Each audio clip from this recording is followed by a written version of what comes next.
ഞാൻ പാർട്ടി വിട്ടു പോയതല്ല. എന്നെ ബലം പ്രയോഗിച്ച് തള്ളി മാറ്റി പുറത്തേക്ക് ഇട്ടതാ. ഇനിയിപ്പോൾ എല്ലാവരും അതിര് വിട്ട് പോവുകയാണെങ്കിൽ PV അൻവർ അതിരിൻ്റെ അപ്പുറം പോവും. അതൊക്കെ അവർക്ക് താങ്ങാൻ കഴിയുമെന്ന് അവർ ആലോചിച്ചു. പടയാളികളെ കളത്തിലിറക്കുകയാണെങ്കിൽ പടത്തലവൻ്റെ നേരെ തന്നെ വരും. ഞാൻ പടയാളിക്ക് നേരെയല്ല വരിക, പടത്തലവന്മാരുടെ നേരം വരും. ഇല്ലല്ലോ, ഓൾറെഡി സ്റ്റാർട്ട് ചെയ്തല്ലോ. സംസ്ഥാനത്ത് ഒട്ടാകെ ക്യാമ്പയിൻ തുടങ്ങിയല്ലോ. PV Anwar വർഗീയവാദി, PV Anwar കള്ളക്കടത്തുകാരൻ, PV Anwar കൊലയാളി. നീ എന്താ പറയാൻ ബാക്കിയുള്ളത്? അത് പറഞ്ഞുകൊണ്ടേയിരിക്കുകയാണ്.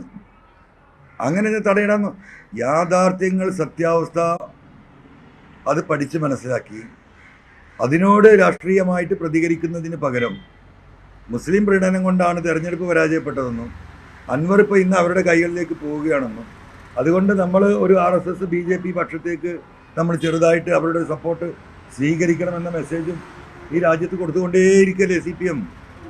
അതിനല്ലേ ഇപ്പോൾ ഞാൻ ചോദ്യം ചെയ്തുകൊണ്ടിരിക്കുന്നത്. അപ്പോൾ ഞാൻ സ്വാഭാവികമായിട്ടും ഈ പറയുന്ന എന്താ പറയുക മതവാദിയും മതരാഷ്ട്രവാദിയും തീവ്രവാദിയും ഒക്കെ ആവും. അതിലിപ്പോൾ അത്ഭുതപ്പെടാനൊന്നുമില്ല.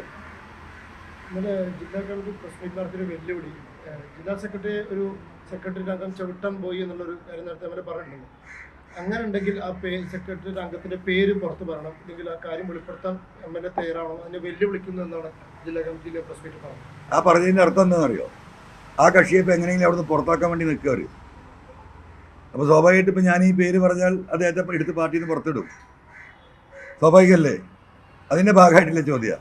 അതൊക്കെ ഒരു പള്ളിയിൽ പോയി പറഞ്ഞാൽ മതി. അവരത്ര ബുദ്ധിയില്ലെങ്കിലും PV അൻവറിന് ഇത്തിരിയെങ്കിലും ബുദ്ധിയുണ്ട്. അതുകൊണ്ട് ആ സത്യാവസ്ഥ പുറത്ത് പറഞ്ഞ ഒരു സൗഹൃദത്തിൻ്റെ പേരിൽ പറഞ്ഞാണ്. ആ പേരിൽ ഇനി അദ്ദേഹത്തെ പുറത്തിടാൻ വേണ്ടിയിട്ട് ഞാൻ ഇവിടെ പേര് പറയണോ? ഒരു ഉദ്ദേശിക്കുന്നത് അതാ. പോട്ടെ.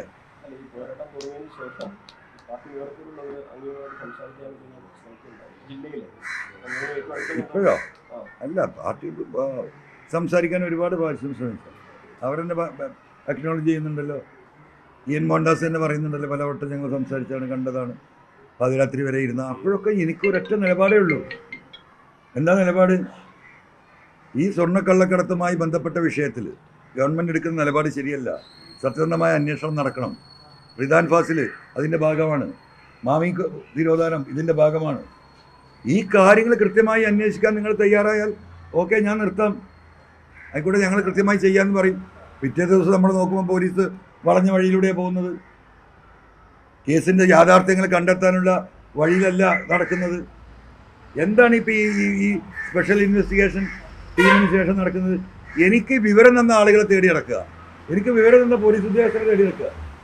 അൻവർ പറഞ്ഞ ഈ കാര്യത്തെക്കുറിച്ചല്ല അന്വേഷണം. ഈ ചങ്ങാതിക്ക് ഇതൊക്കെ എങ്ങനെ കിട്ടി, ആര് കൊടുത്തു, അവരെ പേരിൽ നടപടി എടുക്കാനുള്ള പരിശ്രമം നടക്കുന്നത്. ഇതെന്ത് വെള്ളരിക്കാ പട്ടണം? 3.5 കോടി ജനങ്ങളെ ഫുള്ളാക്കുക. ഇനിയിപ്പോൾ നിങ്ങളൊക്കെ കാത്തിരിക്കുന്നത് മറ്റേ വാറോല കിട്ടാനാ? എന്ത്, ഈ അജിത് കുമാറിന് 4 ദിവസം ആ സീറ്റിൽ നിന്ന് മാറ്റിയിരുത്തി, എന്നിട്ട് കേരളത്തിലെ ജനങ്ങളെ സംതൃപ്തരാകുമോ? ജനങ്ങൾക്കിത് ബോധ്യപ്പെട്ടിട്ടുണ്ട്. ഞാൻ ഇന്നും ഇന്നലെയും മിനിയാന്നും കഴിഞ്ഞ 10 ദിവസമായി പറഞ്ഞുകൊണ്ടിരിക്കുന്ന അജിത് കുമാറിനെ സസ്പെൻഡ് ചെയ്ത് പുറത്തിരുത്തണം. ആ PHQക്ക് അവൻ കയറാൻ പാടില്ല. അവനെടുത്ത താക്കോല് വാങ്ങണം, ഫോണ് തിരിച്ചു വാങ്ങണം, കമ്മ്യൂണിക്കേഷൻ വാങ്ങണം, എന്നിട്ട് വേണം അന്വേഷണം നടത്താൻ. ആ സസ്പെൻഡ് ചെയ്യാൻ ഞാൻ ഈ കൊടുത്ത അദ്ദേഹത്തിൻ്റെ വസ്തുവകകളുമായി ബന്ധപ്പെട്ട ഡോക്യുമെൻ്റ് മാത്രം മതി. 6 മാസമാണ് കൊടുക്കുന്നത്. ഈ 3.5 കോടി ജനങ്ങൾക്ക് ഇതൊന്നും മനസ്സിലാവില്ലേ? ഒന്നാമത് പാർട്ടിയിൽ നിന്ന് എന്നെ പുറത്താക്കിയതാണ്. ഞാൻ പാർട്ടി വിട്ടു പോയതല്ല. എന്നെ ബലം പ്രയോഗിച്ച് തള്ളി മാറ്റി പുറത്തേക്ക് ഇട്ടതാ. അപ്പോൾ ആദ്യം സ്വരാജ് ആ പറഞ്ഞത് തിരുത്തണം. രണ്ടാമത്തെ കാര്യം, ഇപ്പോൾ സ്വരാജ് പറയുന്നത് ഞാൻ നിയമവിരുദ്ധ പ്രവർത്തനം നടത്തിയപ്പോൾ പത്രക്കാരത് ചൂണ്ടിക്കാണിച്ചു, ഇന്ന് നിങ്ങൾ അതൊക്കെ മറച്ചു വെക്കുന്നു. അപ്പോൾ ഞാൻ നിയമവിരുദ്ധ പ്രവർത്തനം നടത്തിയിട്ടുണ്ടെങ്കിൽ അന്ന് തന്നെ ഈ പാർട്ടിയിൽ നിന്ന് പുറത്താക്കണ്ടേ? ഈ നിയമവിരുദ്ധ പ്രവർത്തനം നടത്താൻ ഈ പാർട്ടിയിൽ കഴിയില്ല എന്ന് പാർട്ടി ലീഡർഷിപ്പ് പറയണ്ടേ? അതുണ്ടായിട്ടില്ലല്ലോ.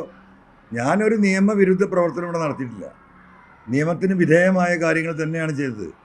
ആ നിയമത്തിന് വിധേയമായ കാര്യങ്ങൾ ചെയ്തതിൽ ഈ പറയുന്നത് പോലെ ഭരണകക്ഷിയിലെയും പ്രതിപക്ഷ കക്ഷിയിലെയും ചില നേതാക്കന്മാരുടെ ഗൂഢാലോചനയുടെ ഭാഗമായി പത്രക്കാരായ നിങ്ങളും കൂടി. അങ്ങനെ എനിക്കെതിരെയുള്ള റിപ്പോർട്ടുകൾ, ഒരു സത്യം എഴുതാൻ ഒരു വില്ലേജ് ഓഫീസർക്ക്, ഒരു തഹസിൽദാർക്ക്, ഒരു ജില്ലാ കലക്ടർക്ക് കൈവറക്കുകയാണ്.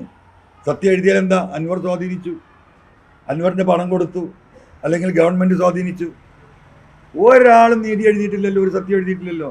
ഞാനിപ്പോൾ നിങ്ങളോട് പറഞ്ഞ പോലെ ഇപ്പോൾ ആദിവാസികളുടെ കുടിവെള്ളം ഞാൻ മുട്ടിച്ചു, എന്ന കക്കാടംപൊയിൽ അതായിരുന്നു വലിയ വാർത്ത. ആ 28 കുടുംബം ഇപ്പോഴും ജീവിച്ചിരിപ്പുണ്ട്. ആ 28 കുടുംബം അന്ന് കലക്ടറെ പോയി കണ്ട് പറഞ്ഞതാ, ഇത് പൊളിക്കരുത്, ഈ കുറച്ച് വെള്ളം അവിടെ നിൽക്കുന്നുകൊണ്ടാണ് ഞങ്ങളെ കോണയിൽ കുടിവെള്ളം കിണറിൽ കിട്ടുന്നത്. ഒരു ദിവസം അവർ തരണമായിരുന്ന. ഇപ്പോൾ നിങ്ങൾക്ക് പോയി ചോദിക്കാം, എന്താ റിപ്പോർട്ട് കലക്ടറുടെ കുടിവെള്ളം മുടക്കി. 3 ആൾക്ക് ഉയരത്തിലുള്ള ഒരു തടയണയാണ് ഡാമാക്കിയത്. ചാലിയാർ പുഴ കെട്ടി തിരിച്ചു തന്നിട്ടാണ്. ചിറാപുഞ്ചിയിലൊക്കെ വെള്ളച്ചാട്ടത്തിൻ്റെ വീഡിയോ ഷൂട്ടുകളായിരുന്നു നിങ്ങളിൽ പലരും കക്കാടംപൊയിലെ അൻവറിൻ്റെ ഡാമിൽ നിന്ന് വരുന്ന വെള്ളം എന്ന് പറഞ്ഞ് കാണിച്ചിരുന്നത്. ഇതൊക്കെ കഴിഞ്ഞു പോയതല്ലേ, ഇതൊക്കെ അവർക്ക് അറിയുന്നതല്ലേ. പിന്നെ അങ്ങനെ സ്വരാജ് പറയുന്നുണ്ടെങ്കിൽ പറയട്ടെ, എനിക്കത് വേറെ സ്വരാജ് എൻ്റെ ഒരു സുഹൃത്താണ്, അതുകൊണ്ട് ഞാൻ അതിന് ഒരു അതിര് വിട്ട മറുപടിയിലേക്കും പോകുന്നില്ല. ഇനിയിപ്പോൾ എല്ലാവരും അതിര് വിട്ട് പോവുകയാണെങ്കിൽ PV അൻവർ അതിരിൻ്റെ അപ്പുറം പോവും.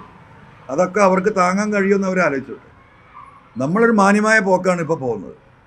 ആ മാന്യതയുടെ സീമകൾ ലംഘിക്കാൻ പടയാളികളെ കളത്തിലിറക്കുകയാണെങ്കിൽ പടത്തലവൻ്റെ നേരെ തന്നെ വരും. ഞാൻ പടയാളിക്ക് നേരെയല്ല വരിക, പടത്തലവന്മാരുടെ നേരെ വരും. അത് താങ്ങാൻ ശേഷിയില്ല ഒരു പടത്തലവനും. അപ്പുറത്ത് മഹാത്മാഗാന്ധിയുടെ മകനായി ഇരിക്കുന്നുണ്ട് എന്നുള്ള അഭിപ്രായം എനിക്കില്ല. ആ സംവിധാനത്തെ മുഴുവൻ വഷളാക്കിക്കരുത്. എനിക്കങ്ങനെ ഒരു ആഗ്രഹമല്ല. ഇടതുപക്ഷ പ്രസ്ഥാനം ഇവിടെ ഉണ്ടാവണം തന്നെയാണ് ആഗ്രഹം. പക്ഷെ അത് സത്യസന്ധമായിരിക്കണം. അവരുടെ നിലപാടുകൾ വർഗീയതയ്ക്കെതിരെ അതിശക്തമായിരിക്കണം. അങ്ങനെ ഒരു ഇടതുപക്ഷം ഇവിടെ വേണമെന്നുണ്ട്. രാത്രി പോയി ഇവരോട് സ്വകാര്യം പറയുന്ന ആ നെക്സസ് ഇടപാട്, അതിനെയാണ് ഞാൻ ചോദ്യം ചെയ്തത്.